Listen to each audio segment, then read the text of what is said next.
paz do Senhor, queridos. É um prazer estar nessa conferência abençoada da Igreja Batista Atitude, do meu amigo, pastor Josué Valandro. E eu estou muito feliz de estar aqui, está eu e pastor Reuel aqui.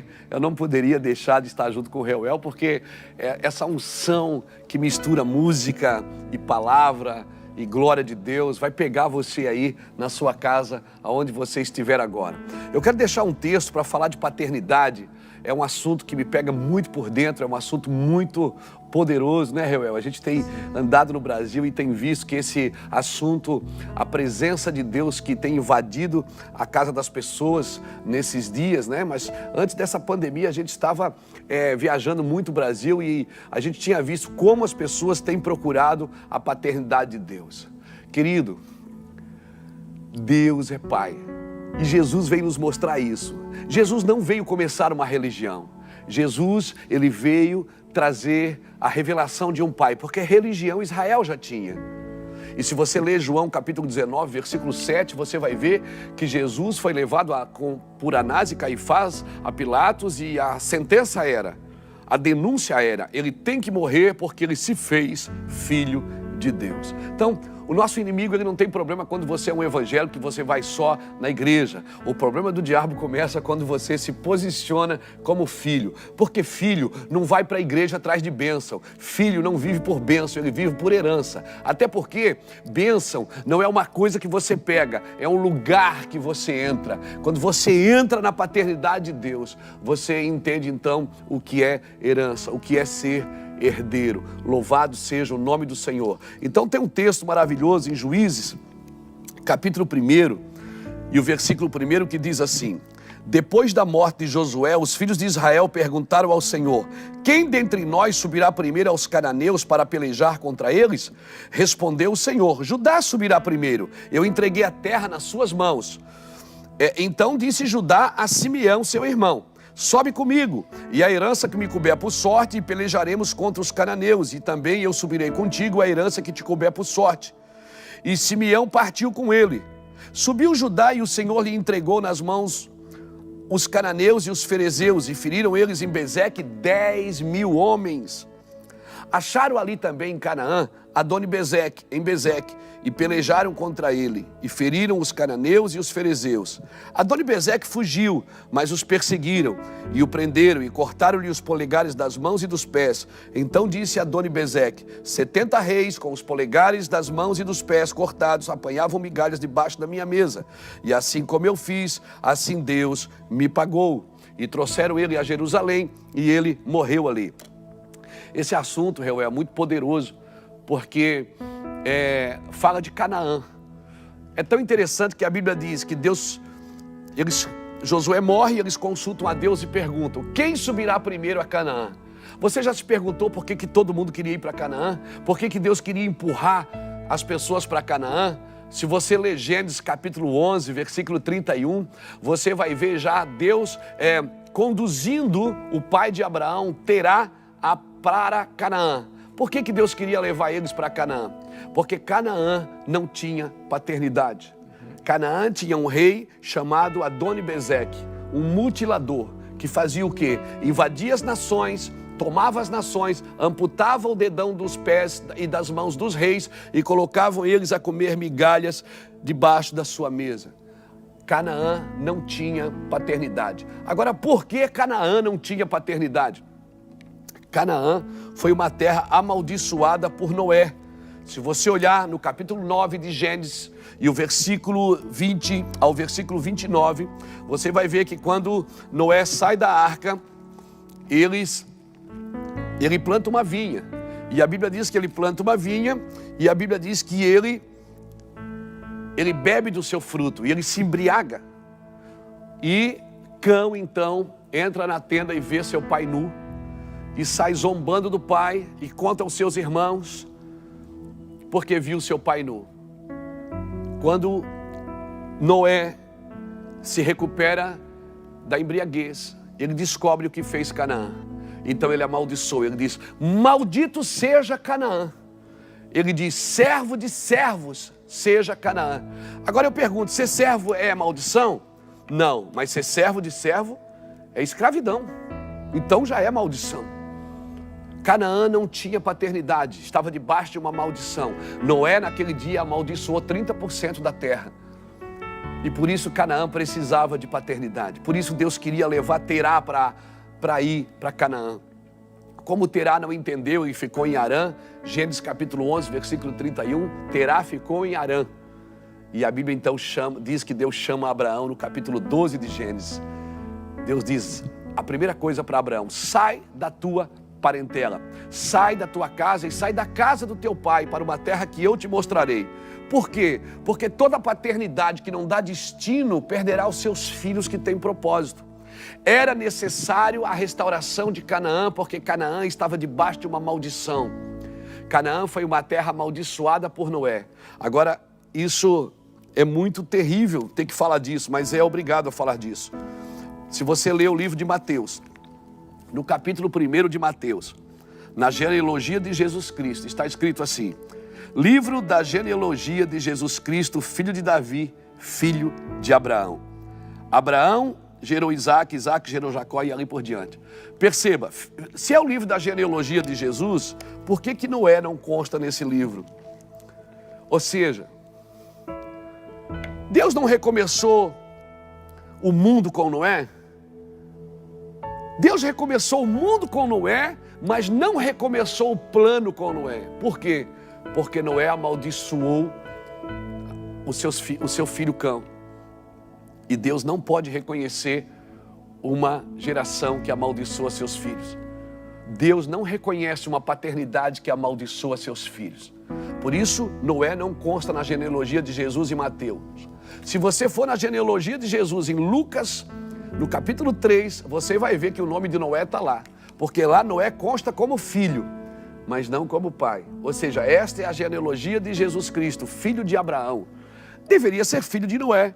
Por que Deus recomeça o mundo com Noé, mas não recomeça o plano com Noé? Recomeça o plano com Abraão. Porque Noé amaldiçoa seus filhos. Por favor, irmãos, queridos pastores, pregadores, pais de família, não amaldiçoe a próxima geração. Você está aqui para dar continuidade. Você é como Deus nos ensinou. Deus é geracional, Reuel. Deus é Deus de Abraão, de Isaac e de Jacó. Amém. Ele sempre toca as gerações. Você está me entendendo, querido?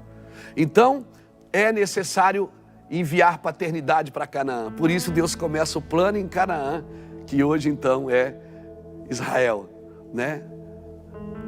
E Jesus veio para quê? Jesus veio para isso, para selar a paternidade de Deus. Jesus não disse eu vou para o céu, ele disse eu vou ao Pai. Não é? Ele disse eu vou ao Pai. Eu e o Pai somos um. Jesus disse eu sou o caminho, a verdade e a vida. Ninguém vai ao Pai. Jesus não diz ninguém vai a Deus. Porque muitas religiões levam você a Deus. Mas só Jesus leva você ao Pai. Então o que Jesus veio fazer? Ele veio revelar a paternidade de Deus. E fica mais fácil revelar a paternidade de Deus se você está numa igreja que tem pai, que tem mãe espiritual, que tem pessoas ali que não olham para você como números, não olham para você como cédulas, mas olham para você como pessoas que precisam ser cuidadas e conduzidas. Isso é a paternidade de Deus. Por isso que toda criança criada sem pai, ela tem dificuldade de ver Deus como pai. Toda criança que é criada sem pai, ela tem dificuldade de ver Deus como pai. Por quê? Porque o pai, ele gera 3 coisas para o filho: proteção, direção e limites. Todas as crianças criadas sem pai, ela tem dificuldade de proteção, de direção, não tem senso de direção e muito menos de limites. Então eu declaro sobre a sua casa, sobre a sua família, a paternidade de Deus invadindo você agora, em nome do Senhor Jesus. A partir de hoje você vai chamar ele de Abba, Abba, papaizinho, meu papaizinho, amém? E você não vai mais na igreja na fila da bênção, você vai entrar na fila do propósito, amém? Você vai olhar para Deus como pai. Deus é seu pai. Louvado seja o nome do Senhor Jesus Cristo. Quem subirá primeiro a Canaã? Quem subirá primeiro? Quem vai restaurar uma terra sem paternidade? Irmãos, hoje nós temos tantas igrejas no Brasil, tantos estados no Brasil, tantas famílias no Brasil, mas muitos lugares ainda não entenderam a paternidade de Deus. Muitos lugares ainda não compreenderam quem Deus é. Por quê? Porque Jesus é que mostra esse caminho, Reuel. Sim. Jesus é que mostra esse caminho. O caminho da paternidade, quem mostra é Jesus. E eu louvo a Deus por essa palavra. Eu louvo a Deus por essa oportunidade me dada pela Igreja Batista Atitude. Aleluia. Nós oramos então junto com vocês para que a paternidade de Deus se levante. Agora veja bem, quem restaura Canaã? Eles consultam ao Senhor. E o Senhor diz quem restaura. O Senhor diz, eles perguntaram, quem subirá primeiro a Canaã? Eles consultaram ao Senhor. Não foi uma busca sem direção. E o Senhor disse, Judá subirá primeiro.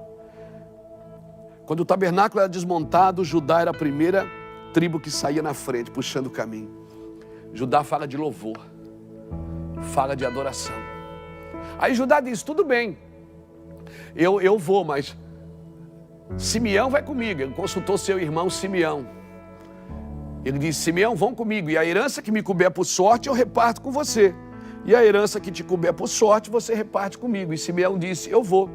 E aí você vê aqui, Judá e Simeão dando os primeiros passos para chegar em Canaã. Simeão foi um dos filhos de Lia. E quando Simeão nasceu, Lia disse assim, agora me ouviu o Senhor. E nasce então Simeão. Simeão fala de oração, fala de intercessão. Então deixa eu fazer um trocadilho aqui com você, uma simbologia aqui com você. Quem vai subir para restaurar uma nação sem paternidade? Quem? A adoração e a intercessão. Judá e Simeão vão juntos. Amém? Amém. Judá e Simeão vão juntos. Eles vão juntos para tocar Canaã. Por isso que todo adorador ele tem que ser um intercessor. E todo intercessor tem que ser um adorador. Todo adorador que não intercede, irmão, ele só exibe o seu lado artístico. Ele só exibe o seu lado, a sua performance artística. Porque ele adora, mas não intercede. Ou seja, a sua adoração constrói um altar, mas não tem fogo nesse altar. Então todo adorador que não intercede, ele só manifesta o seu lado artístico. E é perigoso, porque ele pode trabalhar mais na exibição do que na manifestação. E todo intercessor que não adora, ele vira místico. Só vê demônio em tudo, Reuel. Não vê Deus em nada. Não vê Deus em nada. Não, querido. Por isso que o intercessor tem que ser um adorador. E o adorador tem que ser um intercessor. Quando eles chegarem em Canaã, quem é que estava reinando em Canaã? Adoni-Bezeque. Quem era Adoni-Bezeque? Um rei mutilador. Um rei que amputava o dedão das mãos dos reis. Para que ele amputava o dedão das mãos dos reis? Para que o rei não conseguisse mais lutar, porque ele não conseguia mais pegar a espada. Tenta segurar alguma coisa com esse dedão, você não consegue, porque ele que traz constância, firmeza para o corpo. E ele amputava esse dedão para que esses reis não conseguissem mais pegar uma espada para lutar. E ele também amputava o dedão dos pés. Para quê?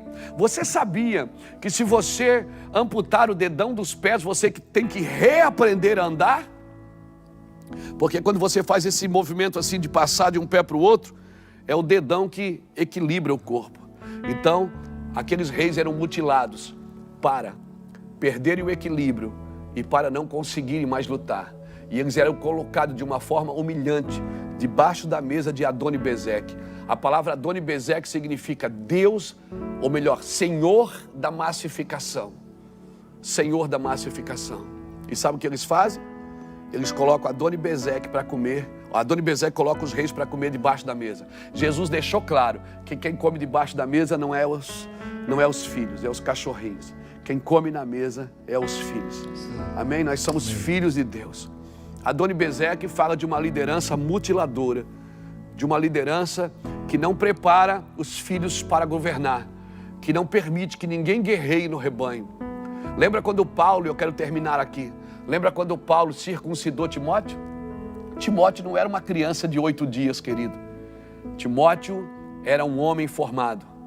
Imagina, Paulo pegou, é como se ele dissesse assim, Timóteo, baixa as suas calças aqui. Ele teve que tocar no órgão genital de Timóteo, pegar uma faca de pederneira, uma faca de pedra, e cortar a pele do prepúcio do órgão genital de Timóteo.